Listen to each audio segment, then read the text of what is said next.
Delivery ಆದ್ಮೇಲೆ ಹೊಟ್ಟೆ ಯಾವ ರೀತಿ ಸಣ್ಣ ಮಾಡೋದು ಅಂತ ಇನ್ನ ಕನ್ಫ್ಯೂಷನ್ ಅಲ್ಲಿ ಇದ್ದೀರಾ? ಹಾಗಾದ್ರೆ ಈ ವಿಡಿಯೋನ ಮಿಸ್ ಮಾಡದೆ ನೋಡಿ.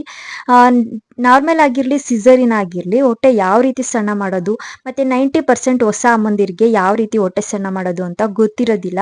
ಹಾಗೆ ನಾರ್ಮಲ್ ಆಗ್ಲಿ, ಸಿಸೇರಿಯನ್ ಆಗ್ಲಿ, ಹೊಟ್ಟೆಗೆ ಬಟ್ಟೆ ಕಟ್ಟದ ಇಲ್ಲ ಬೆಲ್ಟ್ ಕಟ್ಟದ ಅನ್ನೋ ಕನ್ಫ್ಯೂಷನ್ ಅಲ್ಲಿ ಇರ್ತೀರಾ. ಆ ಕನ್ಫ್ಯೂಸ್ ನಿಮ್ಮಿಂದ ದೂರ ಆಗ್ಬೇಕು ಅಂದ್ರೆ ಈ ವಿಡಿಯೋನ ಮಿಸ್ ಮಾಡದೆ ಫುಲ್ ನೋಡಿ.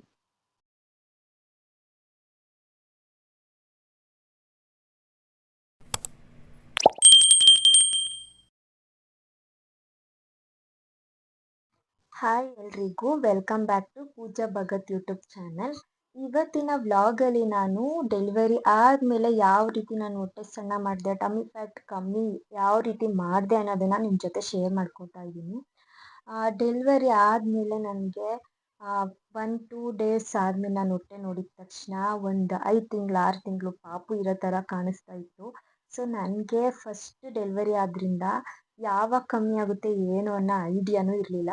ಮತ್ತು ನನ್ನ ಫ್ರೆಂಡ್ಸ್ನೂ ನಾನು ಕೇಳ್ತಾ ಇದ್ದೆ, ಅವ್ರು ನಾನೇನು ಕಟ್ಟಿಲ್ಲ ಅಂತ ಹೇಳ್ತಿದ್ರು. ಯಾರೂ ಓಪನ್ ಆಗಿ ಹೇಳ್ಕೊಳ್ಳಿಲ್ಲ ಯಾವ ರೀತಿ ಕಮ್ಮಿ ಮಾಡಿದ್ರು ಅಂತ.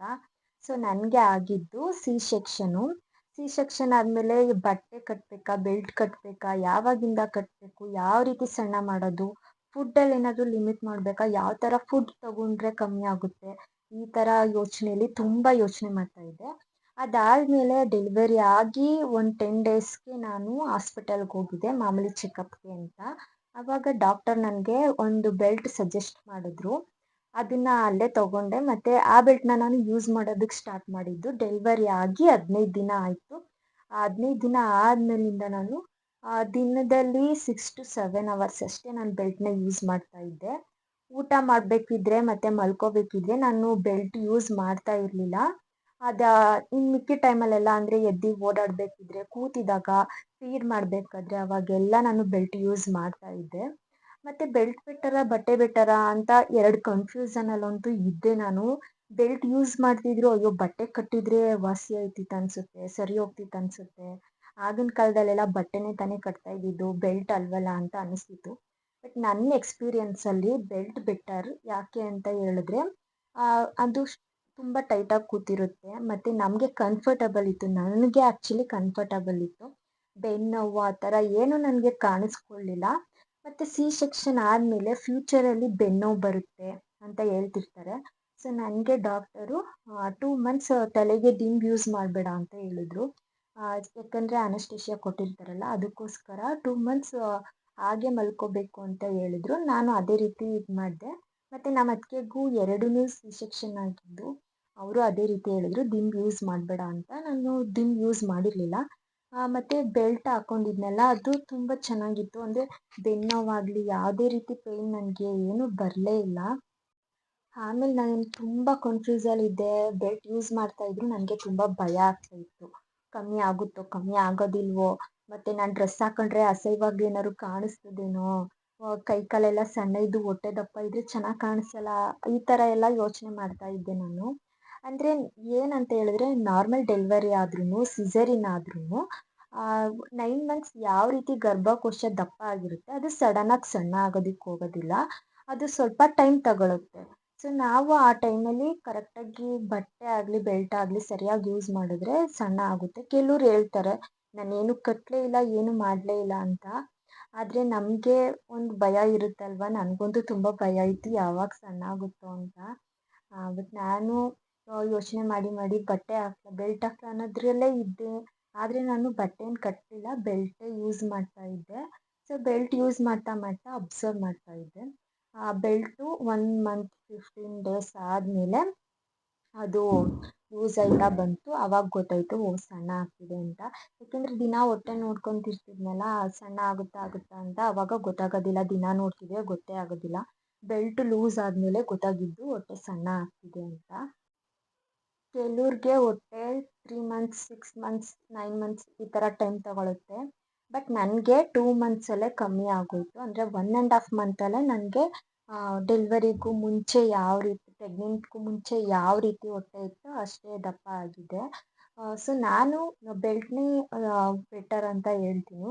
ಮತ್ತು ಇವಾಗ ಬಟ್ಟೆ ಯಾಕೆ ಯೂಸ್ ಮಾಡ್ತಿದ್ದೀನಿ ಅಂದರೆ, ಸ್ನಾನ ಮಾಡಿರ್ತೀನಲ್ಲ, ಅವಾಗ ಮಾತ್ರ ನಾನು ಬಟ್ಟೆನ ಕಟ್ತೀನಿ. ಸೊ ನಾನು ಇವಾಗ ಬಟ್ಟೆ ಯಾವ ರೀತಿ ಕಟ್ತೀನಿ ಹೊಟ್ಟೆಗೆ ಅನ್ನೋದನ್ನ ನಿಮಗೆ ತೋರಿಸ್ತೀನಿ. ಇವಾಗ ನಾನು ಹೊಟ್ಟೆಗೆ ಬಟ್ಟೆ ಯಾವ ರೀತಿ ಕಟ್ಟೋದಂತ ತೋರಿಸ್ತೀನಿ. ಫಸ್ಟು ಒಂದು ಕಾಟನ್ ಸೀರೆ ತಗೊಳ್ಳಿ. ಕಾಟನ್ ಸೀರೆ, ಕಾಟನ್ ಪಂಚೆ ಯಾವುದಾದ್ರೂ ಸರಿ.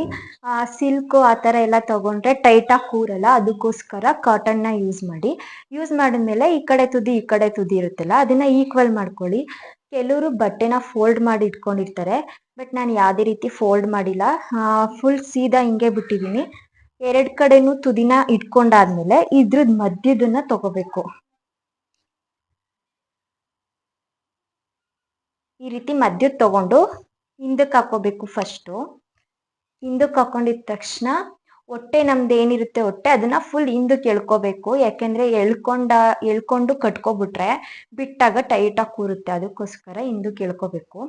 ಕೆಳಗಡೆಯಿಂದ ಸ್ಟಾರ್ಟ್ ಮಾಡಬೇಕು. ಫಸ್ಟ್ ಒಳಗಡೆ ಎಳ್ಕೊಂಡು ಇಲ್ಲೇನು ಕಟ್ಟಂಗಿಲ್ಲ, ಬರೀ ಆ ಕಡೆಯಿಂದ ಈ ಕಡೆಗೆ ಈ ತರ ತಗೋಬೇಕಷ್ಟೆ. ತಗೊಂಡಾದ್ಮೇಲೆ ಹಿಂದಕ್ಕೆ ತಗೋಬೇಕು. ಹಿಂದಕ್ಕೆ ತಗೊಂಡಿದ್ದಾದ್ಮೇಲೆ ಮುಂದಕ್ಕೆ ತಗೋಬೇಕಿದ್ರೆ ಇದನ್ನ ಟೈಟಾಗಿ ಎಳಿಬೇಕು. ಎಳ್ಕೊಂಡಾಗ ಹೊಟ್ಟೆ ಟೈಟಾಗಿರುತ್ತೆ, ಹೊಟ್ಟೆ ಹತ್ರ ಬಟ್ಟೆ. ಮತ್ತೆ ಅದನ್ನ ಮುಂದಕ್ಕೆ ತಗೊಂಡಾದ್ಮೇಲೆ ಈ ತರ ಎರಡೂನು ಆ ಕಡೆ ಈ ಕಡೆ ತಗೋಬೇಕು. ಹಿಂದಕ್ಕೆ ಬಟ್ಟೆ ಹೋಗಿದ ತಕ್ಷಣ ಮತ್ತೆ ಅದನ್ನ ಟೈಟಾಗಿ ಎಳಿಬೇಕು. ನಮ್ಗೆ ಎಷ್ಟು ಆಗುತ್ತೆ ಅಷ್ಟು ಟೈಟಾಗಿ ಎಳ್ಕೋಬಹುದು.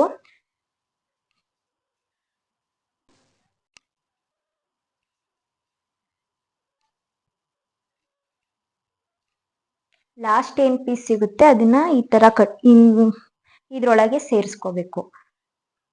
ಇವಾಗ ಈ ತರ ಕಟ್ಕೊಂಡಿದೀನಿ ನೋಡಿ. ಹೊಟ್ಟೆ ನನ್ಗೆ ಎಷ್ಟಾಗುತ್ತೆ ಟೈಟು ಅಷ್ಟು ಟೈಟಾಗಿ ನಾನು ಕಟ್ಕೊಂಡಿದ್ದೀನಿ. ಇದನ್ನ ನೀವು ಡೆಲಿವರಿ ಆದ್ಮೇಲೆ ಕಟ್ಬೋದು. ಮತ್ತೆ ಇವಾಗ ಯಾರು ಮೆಚೂರ್ಡ್ ಆಗಿರ್ತಾರೆ ಆ ಹುಡುಗಿರ್ಗೂ ಈ ತರ ಕಟ್ಬೋದು. ನೋಡಿದ್ರಲ್ಲ ಹೊಟ್ಟೆಗೆ ಯಾವ ರೀತಿ ಬಟ್ಟೆ ಕಟ್ಟೋದು ಅಂತೇಳಿ. ಒಬ್ಬೊಬ್ರು ಒಂದೊಂದ್ ತರ ಕಟ್ತಾರೆ, ಬಟ್ ಈ ತರ ನಾನು ಹೇಳಿದ ತರ ಕಟ್ಕೋಬೇಕು ಅಂತಂದ್ರೆ ಯಾರ ಹೆಲ್ಪು ಬೇಕಾಗಿಲ್ಲ. ನಮಗ್ ನಾವೇ ಕಟ್ಕೋಬಹುದು. ನಮ್ಗೆ ಎಷ್ಟು ಟೈಟ್ ಬೇಕು ಅಷ್ಟು ಟೈಟ್ ಕಟ್ಕೋಬಹುದು. ಹಾಗಂತ ತುಂಬಾ ಜಾಸ್ತಿ ಟೈಟಾಗಿ ಕಟ್ಕೊಳಕ್ ಹೋಗ್ಬಿಡಿ, ಯಾಕೆಂದ್ರೆ ಅವಾಗ ತಾನೇ ಡೆಲಿವರಿ ಆಗಿರುತ್ತಲ್ವಾ. ಅದಕ್ಕೋಸ್ಕರ ಟೈಟಾಗಿ ಕಟ್ಬೇಡಿ. ಮೀಡಿಯಂ ಎಷ್ಟು ತೊಡ್ಕೋಬಹುದು ಅಷ್ಟು ಮಾತ್ರ ಟೈಟಾಗಿ ಕಟ್ಕೊಳ್ಳಿ. ನಾನು ಯೂಸ್ ಮಾಡಿದ ಬೆಲ್ಟ್ ಬಂದು ಈ ರೀತಿ ಇತ್ತು. ಅಂದ್ರೆ ಹಾಕೋಬೇಕಿದ್ರೆ ಒಳಗಡೆಗೆ ಈ ತರ ಕೈಯಲ್ಲಿ ಇಟ್ಕೊಂಡು ಎಳ್ಕೊಂಡು ಹಿಂಗ ಹಾಕ್ತಾ ಇದ್ದಿದ್ದು. ಮತ್ತೆ ನಾನು ಯೂಸ್ ಮಾಡ್ತಾ ಮಾಡ್ತಾ ಲೂಸ್ ಆಯ್ತಿತ್ತಲ್ಲ ಬೆಲ್ಟು. ನಾನೊಂದ್ಸಲ ಸ್ಟಿಚ್ ಮಾಡಿಸಿದೆ ನೋಡಿ. ಸ್ಟಿಚ್ ಮಾಡಿಸಿದ್ಮೇಲೆ ಗೊತ್ತಾಯ್ತು ಸ್ವಲ್ಪ ಹೊಟ್ಟೆ ಸಣ್ಣ ಆಗ್ತಾ ಇದೆ ಅಂತ ಫೀಲ್ ಆಗ್ತು. ಮತ್ತೆ ಈ ಬೆಲ್ಟಲ್ಲಿ ಆ ಕಡೆ ಈ ಕಡೆ ಬೆನ್ನ ಹತ್ರ ಇದು ಬರುತ್ತೆ. ನಾನು ಹಾಕ್ದಾಗ ಬೆನ್ನಿಗೆ ಇದು ಕರೆಕ್ಟಾಗಿ ಬರ್ತಾ ಇತ್ತು. ಸೊ ಇದನ್ನ ಯೂಸ್ ಮಾಡಿದ್ರೆ ಇಲ್ಲೆಲ್ಲ ಸ್ಮೂತ್ ಇರುತ್ತಲ್ಲ, ಬಗ್ಗುದ್ರೆ ಏನಾದ್ರೂ ಈ ತರ ಕೂತ್ಕೊಬಿಟ್ರೆ ಬೆನ್ಗೆ ಇದು ಕರೆಕ್ಟಾಗಿ ಕೂರ್ತಿರ್ಲಿಲ್ಲ ಅಂತ ಫೀಲ್ ಆಗ್ತಿರ್ಲಿಲ್ಲ. ಯಾಕೆಂದ್ರೆ ಈ ಪಟ್ಟಿ ಇತ್ತಲ್ಲ, ಈ ಪಟ್ಟಿ ಸ್ಟ್ರೈಟ್ ಮಾಡ್ತಾ ಇತ್ತು, ಬೆನ್ನು ಬಗ್ಗೋದಕ್ಕೆ ಬಿಡ್ತಾ ಇರ್ಲಿಲ್ಲ. ನಾನು ಒಂದು 1.5 month ನಾನು ಯೂಸ್ ಮಾಡಿದ ಬೆಲ್ಟ್ ಇದೇನೆ. ಬೆಲ್ಟ್ ಯೂಸ್ ಮಾಡಿ ಹೊಟ್ಟೆ ಸಣ್ಣ ಆಗಿದೆ ಅಂತ ರಿಸಲ್ಟ್ ಹೇಗಿದೆ ಅಂದ್ರೆ, ನಾನು ಫಸ್ಟ್ ಪ್ರೆಗ್ನೆನ್ಸಿಗೂ ಮುಂಚೆ ಯಾವ ರೀತಿ ಸಣ್ಣ ಇತ್ತು ಹೊಟ್ಟೆ, ಎಷ್ಟು ದಪ್ಪ ಇತ್ತು ಅಷ್ಟೇ ದಪ್ಪ ಇದೆ. ಅದಕ್ಕೋಸ್ಕರ ಬೆಲ್ಟೇ ಬೆಟರ್ ಅಂತ ಹೇಳ್ತೀನಿ. ಸೊ ಇದಾಗಿತ್ತು ಇವತ್ತಿನ ನನ್ನ ವ್ಲಾಗ್. ಈ ವ್ಲಾಗ್ ಯಾರಿಗೆಲ್ಲ ಇಷ್ಟ ಆಗಿದೆ ಅವರೆಲ್ಲ ಲೈಕ್ ಮಾಡಿ, ಶೇರ್ ಮಾಡಿ, ಕಮೆಂಟ್ ಮಾಡಿ.